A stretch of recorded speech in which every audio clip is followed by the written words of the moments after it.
So we just pressed this really creepy preschool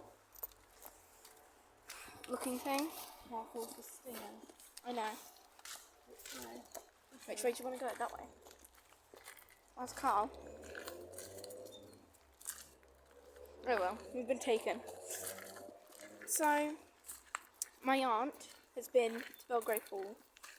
Just tell them what you have experienced. We did table spinning. Yeah. We witnessed tables spinning around. What was the scariest part? So in the kitchens in the main house, they used to have servants, and all the bells have been disconnected. Yeah. So there's nothing, no one can go into another room and pull on a bell or anything. Okay.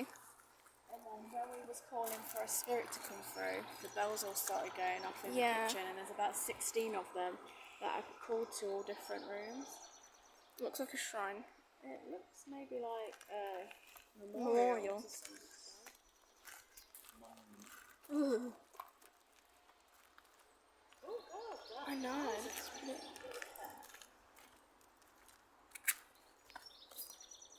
Looks. Yeah, it's here.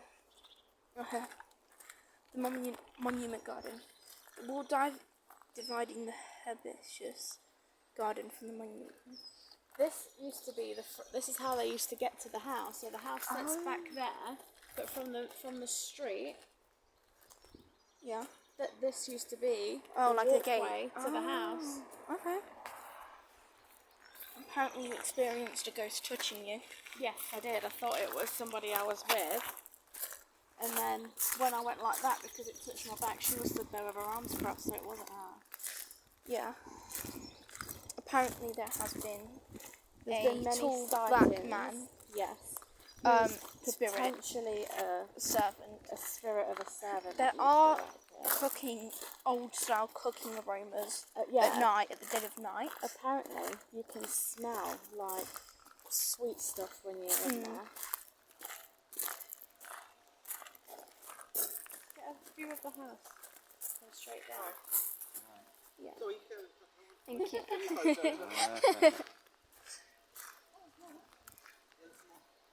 Oh yeah, let's go that way. Yeah. Greenhouses and stuff like that. Yeah. And then there was a tall woman. I'm not sure what she was. Apparently, a few have been seen from like the windows, like when people. There has been footsteps on the stairs and like Do you children. want to do the tour? Yeah. We've got 5 minutes, yeah. So Yeah. have a walk around there. So Yeah. Probably an event going on in there. Yeah, I know, but it would be cool to just like have a look round and just tell the stories. So what was the spinning tables like? So there's 4 people on one table, and they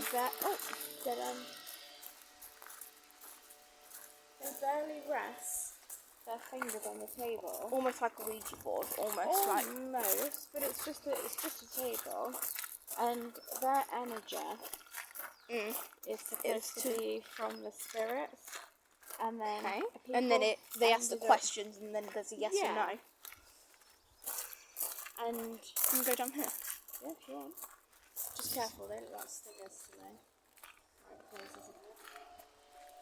Think we'll be able to get through? Let's go this way.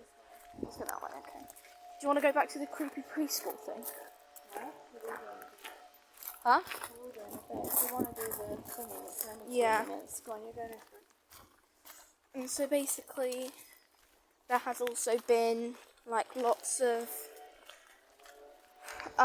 children's footsteps like heard, which is, if I'm being honest, I absolutely hate What's that? like children.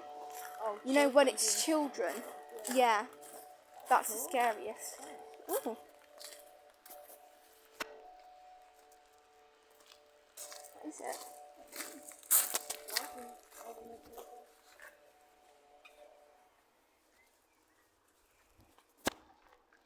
But yeah,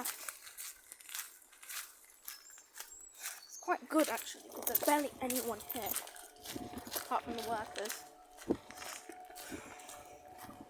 But we'll basically just be doing the house tour now. like, so there were 3 families. I think it was the Craddocks who built it. But is it Cromwell? I want to say maybe Cromwell is one. Craddocks. Is it Craddocks? Craddocks, Okay. yeah, it's Craddocks. But I'm guessing the guy will tell us in a minute. Yeah. Yeah.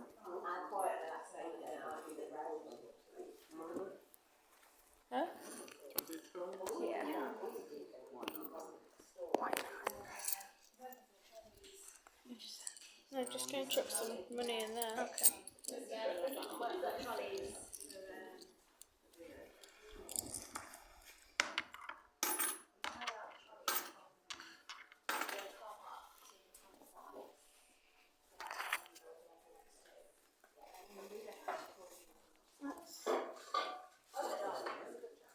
Yeah, it's quite cool. So if you do search most haunted places in Leicester, it is Belgrave Hall #1. And then there's a pub at number 10, right next to it. So our plan was going to go to there afterwards. I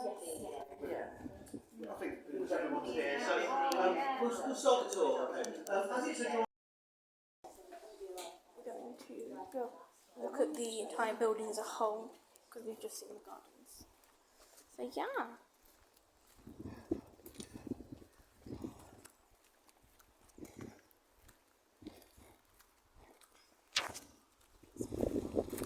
isn't as nice there as I thought it was going to be. You're not dressed for a good man. No, definitely not. When I left home, I walked here this morning, it was sunny, and I thought, oh, it's going to be a nice day. If I can just ask you guys Google it. No, she was just saying Craddock was the first. Yeah. Yeah, Edmund Craddock was the first one living here. At that point, he was renting the property. He was part of a much larger family called the Hastings family.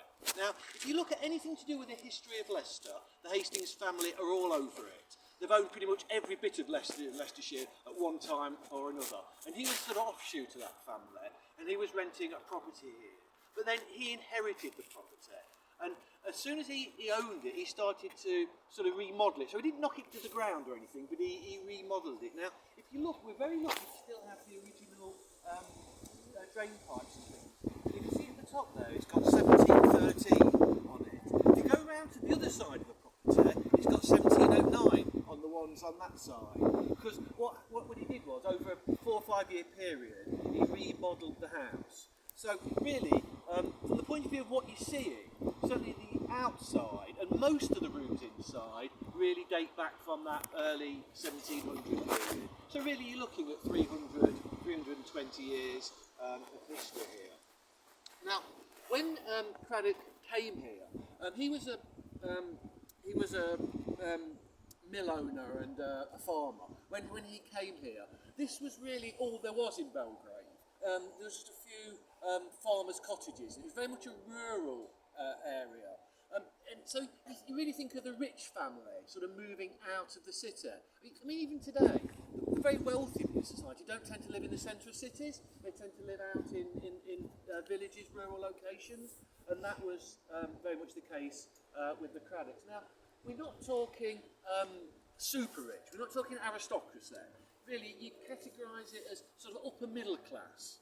So these are people who have made money rather than inherited wealth. Even though he was part of this richer Hastings family, he very much was a business-minded person. The actual structure of the property, it's what's called Queen Anne style. Often, sorry, very sexist, but often referred to as a gentleman's residence. So, as I say, you've got the rich family in the house, and then a few cottages scattered round. If you look at the ironwork at the door around the doorway, you see that central part that's in gold. I don't know if you can put it out, but that's an E and a C then mirrored across, and that's Edmund Craddock's personal symbol. So obviously the ironwork does go right back to the original structure of the house. And we're very lucky in this area. This is a heritage area around here, and the other. A secret passage from this room. This room was one of the daughter's bedrooms. Yeah. And then the other room.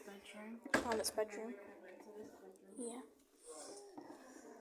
Coming out, there is low stairs. did you think of it? Yeah, it wasn't as scary as I thought it was going to be. Well, it wasn't a ghost tour, was it? It was more just the history. Yeah, we didn't see anything, did we? No, but I suppose they don't really come out at the dead of night. They don't really come out at the dead of night. But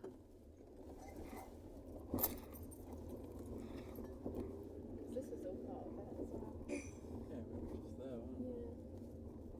You should have gone to see them all, Peter. I think it was like, The cinema went to cry.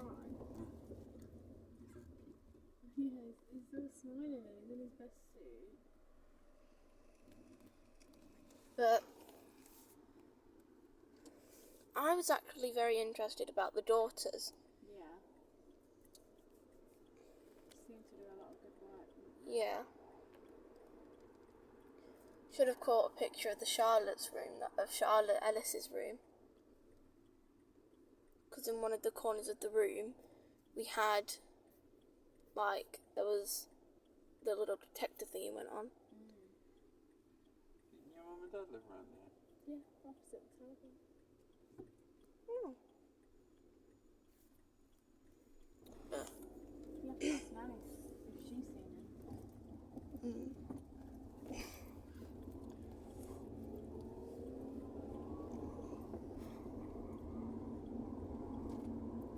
But I still think that they were ghosts on that CCTV footage.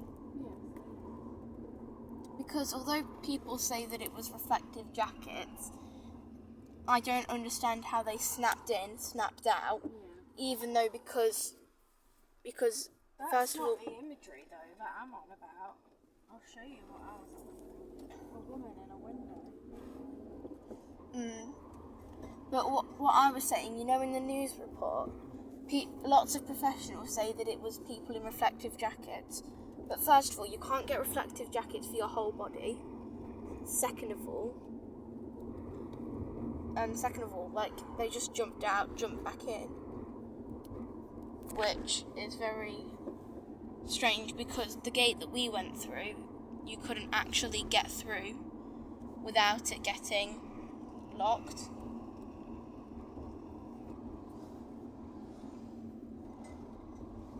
Because there must have been footage somewhere that they had to actually go somewhere else because the gate was shut, so you couldn't actually go anywhere. But yeah, I just don't get how that's in this area. bye.